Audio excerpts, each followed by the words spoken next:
बिस्मिल्लाहिर्रहमानिर्रहीम। अल्लाहुम्मा सल्लि अला मुहम्मद व आले मुहम्मद। तमाम हमद की तस्बीह है उस पाक ज़ात के लिए जिसने हर शय को अदद में गिन रखा है, और दरूद व सलाम मोहम्मद व आले मोहम्मद पर जो हर शय के अदद को जानते हैं। 15 अगस्त 2023 बरोज़ मंगल का जफरी वजीफ़ा और अमल लेके हाज़िर खिदमत हूँ। आज कबूलियत दुआ का वक्त और आज पैदा होने वाले बच्चे का नाम किस हरफ से होना चाहिए, वीडियो को कामिल देखें। आप अपने बच्चे का नाम इल्म जफ़र से लिखवाना चाहते हैं तो हमसे रब्ता कर सकते हैं। 15 अगस्त मंगल की तारीख में जो अदद है वो अल्लाह के दो इसमों की तरफ यानी दो मुबारक अस्मा की तरफ इशारा कर रहे हैं, या समियो या नाफियो। या समियो या नाफियो को आपने 30 मरतबा पढ़ के दुआ करनी है।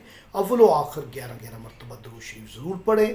और आज कबूलियत दुआ का वक्त शाम 5:30 है और 15 अगस्त को पैदा होने वाले बच्चे का नाम हरफ़े जीम हरफ़े शीन से आप रख सकते हैं। मुझे इजाज़त दें।